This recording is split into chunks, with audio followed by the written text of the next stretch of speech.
Hello friends, welcome to study with Gyan प्रकाश।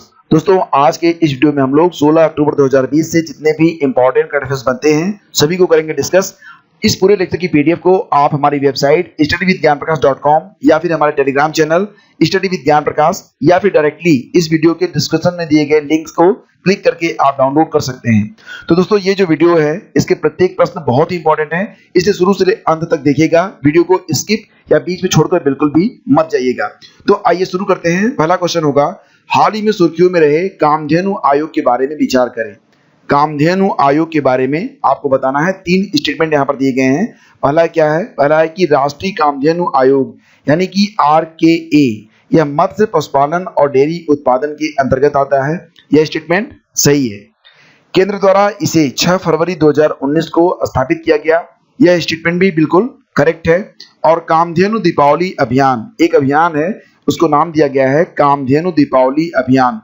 तो ये महोत्सव जो होगा इसके दौरान गाय के गोबर और पंचगव्य, अच्छा आप लोग कमेंट करके ये बताइए कि पंचगव्य में कौन कौन से उत्पाद यानी कि बाय प्रोडक्ट होते हैं जो कि काऊ यानी कि गाय से प्राप्त होते हैं। अगर आप जानते हैं तो कमेंट करके बताइए और बाकी लोग भी उसका रिव्यू करेंगे।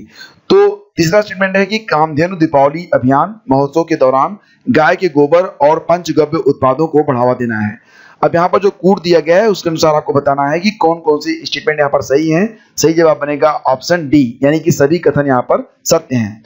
तो दोस्तों, आपको बता दें यहाँ पर कि ये जो राष्ट्रीय कामधेनु आयोग है इसके अध्यक्ष हैं वल्लभ भाई कथीरिया, जिन्होंने गाय के गोबर से बनी एक चिप भी जारी की है जिसे गुजरात राजकोट के श्रीजी गौशाला ने निर्मित किया है और इस चिप को नाम दिया गया है गौसत्व कवच। तो ये जो गौसत्व कवच नामक चिप बनाई गई है इसके बारे में कहा जा रहा है कि अगर इसे आप अपने मोबाइल में रख लेते हैं तो मोबाइल के द्वारा जो रेडिएशन निकलता है उससे आपकी ये जो चिप है रक्षा करेगी। अंतरराष्ट्रीय आपदा न्यूनीकरण दिवस यानी कि international day for disaster reduction 2020 की थीम क्या है? तो फ्रेंड्स, यहाँ पर एक क्वेश्चन और भी बनता है कि अंतरराष्ट्रीय आपदा न्यूनीकरण दिवस कब मनाया जाता है, जिसके बारे में आगे हम करेंगे डिस्कस। फिलहाल ये जो क्वेश्चन है international day for disaster reduction 2020, इसकी थीम रखी गई है डिजास्टर रिस्क गवर्नेंस, यानी कि ऑप्शन सी हमारा बिल्कुल सही जवाब है। और दोस्तों, ये जो दिवस होता है यह प्रतिवर्ष 13 अक्टूबर को मनाया जाता है। और आपको बता दें कि संयुक्त राष्ट्र महासभा द्वारा जोखिम जागरूकता और आपदा में कमी की वैश्विक संस्कृति को बढ़ावा देने के लिए किए गए आह्वान के बाद से 1989 में अंतरराष्ट्रीय आपदा न्यूनीकरण दिवस मनाए जाने की शुरुआत की गई थी। यानी कि ये जो दिवस है ये 1989 से मनाया जाता है। 2020 में इसकी थीम रही डिजास्टर रिस्क गवर्नेंस और यह दिवस प्रतिवर्ष 13 अक्टूबर को मनाया जाता है। अगला क्वेश्चन लेते हैं, सार्वजनिक शिक्षा को पूरी तरह डिजिटल बनाने वाला भारत का पहला राज्य कौन सा है? सार्वजनिक शिक्षा को पूरी तरह से डिजिटल बना दिया गया है केरल राज्य के द्वारा। तो ऑप्शन ए हमारा बिल्कुल सही जवाब है। फ्रेंड्स, आपको बता दें कि इस पहल के लिए वित्तीय सहायता Kerala infrastructure investment fund board यानी कि KIIFB के द्वारा प्रदान की गई है और इस पहल की शुरुआत 2018 में ही कर दी गई थी। यानी कि वर्तमान में लगभग हर राज्य पूरी तरह से शिक्षा व्यवस्था को ऑनलाइन और डिजिटल करना चाहता है, लेकिन केरल में यह जो व्यवस्था है ये 2018 में ही करने की शुरुआत कर दी गई थी और इस पर कुल 42.36 करोड़ रुपए की लागत आई है। फिलहाल आपको बता दें कि केरल के जो मुख्यमंत्री हैं वो है पिनरई विजयन और राज्यपाल हैं मोहम्मद आरिफ खान, या पूरा नाम आरिफ मोहम्मद खान है।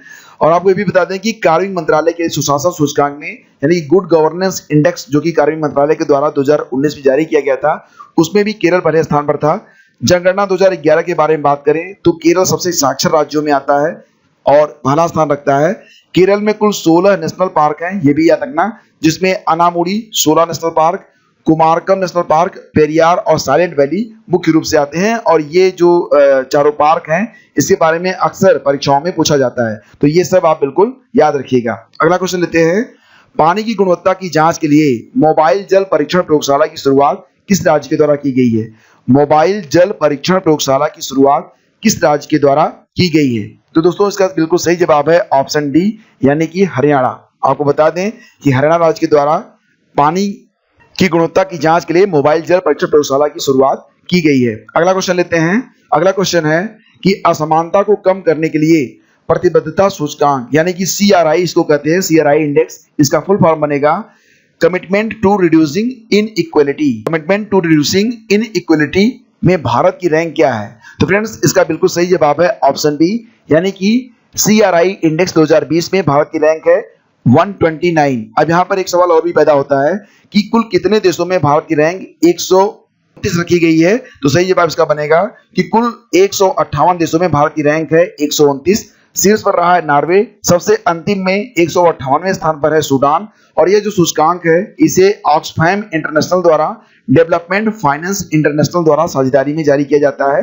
2020 में ये जो इंडेक्स है इसका तीसरा संस्करण जारी किया गया है।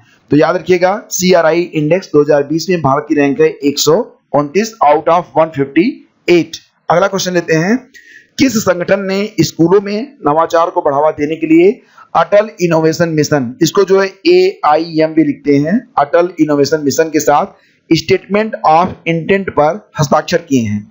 तो क्वेश्चन को ध्यान से देखिए, किस संगठन ने स्कूलों में नवाचार को बढ़ावा देने के लिए अटल इनोवेशन मिशन के साथ स्टेटमेंट ऑफ इंटेंट पर हस्ताक्षर किए हैं? और दोस्तों इसका सही जवाब है ऑप्शन बी, CGI।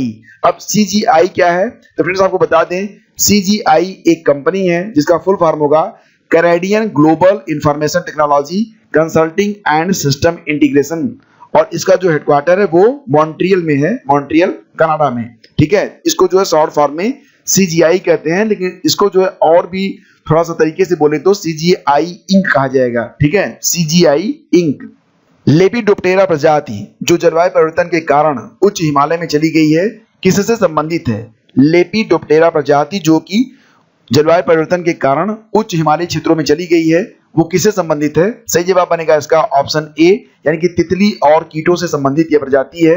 और आप जान रहे हैं कि इस वर्तमान में जलवायु परिवर्तन में बहुत तेजी से बदलाव हो रहे हैं, तो अनुकूल जलवायु की तलाश में ये जो प्रजातियां हैं वो तेजी से हिमालय जो हिमालयी क्षेत्र है उसमें ऊपर की ओर शिफ्ट हो रही हैं। किस राज्य ने बैटरी चालित वाहनों को रोड टैक्स मुक्त घोषित कर दिया है? यानी कि अगर कोई भी वाहन ऐसा होगा जो कि बैटरी से चलेगा तो उससे रोड टैक्स नहीं लिया जाएगा, और ऐसा करने वाला जो राज्य है वो बन गया है दिल्ली, यानी कि विकल्प ए हमारा बिल्कुल करेक्ट है। दोस्तों आपको बता दें कि मुख्यमंत्री केजरीवाल को, जो कि दिल्ली के मुख्यमंत्री हैं, उन्हें दुनिया के 5 शहरी नेताओं के बीच बोलने के लिए आमंत्रित भी किया गया था। डेयरिंग सिटीज 2020 सम्मेलन की मेजबानी जर्मन सरकार के सहयोग से ICLEAI और जर्मनी के बार्न शहर के द्वारा की गई थी।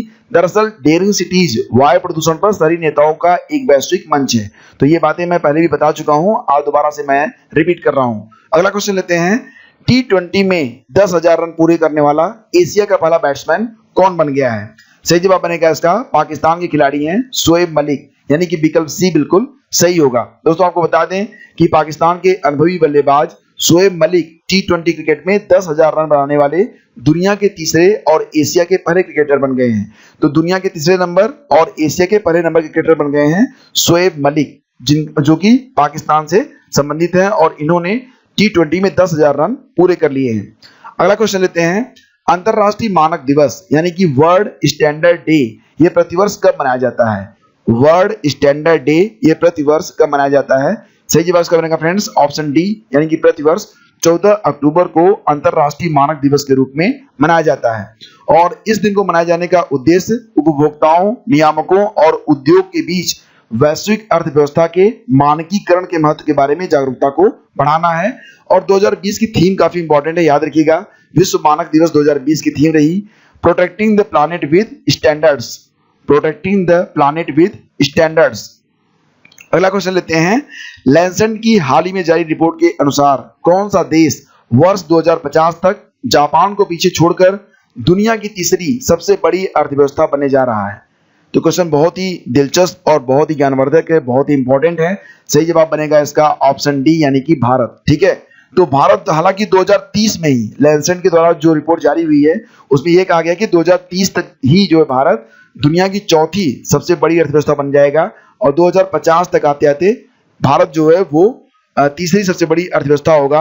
और सबसे बड़ी बात यहाँ पर जो ये बताई गई है कि 2050 में जो चाइना की अर्थव्यवस्था है वो अमेरिका की अर्थव्यवस्था को ओवरटेक कर देगी, यानी कि 2050 में दुनिया में जो इस समय सबसे बड़ी अर्थव्यवस्थाएं हैं उनकी सूची में बड़ा बदलाव आपको देखने को मिलेगा अकॉर्डिंग टू दिस रिपोर्ट।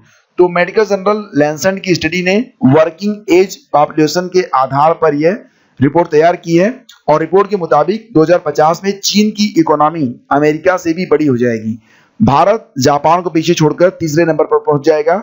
2030 में भारत चौथे पायदान पर होगा, यानी कि 2030 में ही भारत जो है चौथे पायदान पर पहुंच जाएगा।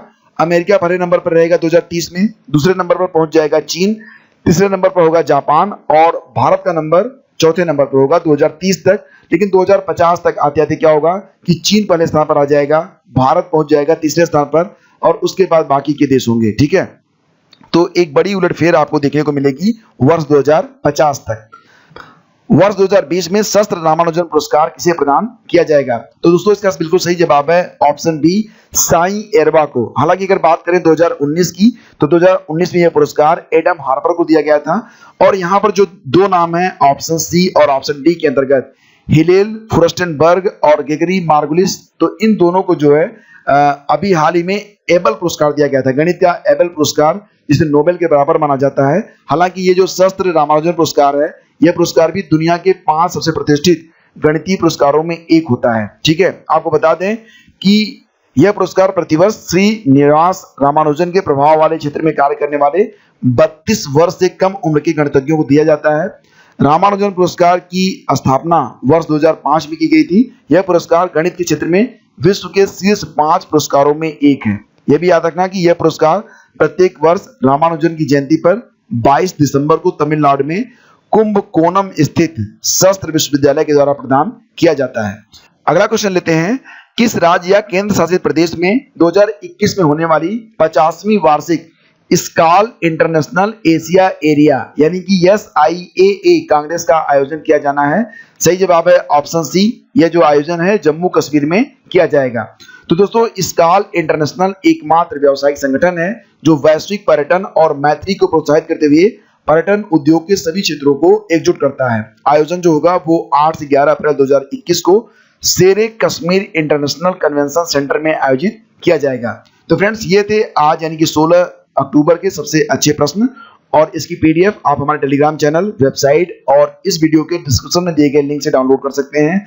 तो दोस्तों आज का वीडियो आपको कैसा लगा कमेंट करके हमें जरूर बताइएगा। Thank you so much for watching the video. इसे लाइक भी कर दीजिएगा और अपने ग्रुप में इसे शेयर भी कर दीजिएगा। बहुत बहुत धन्यवाद।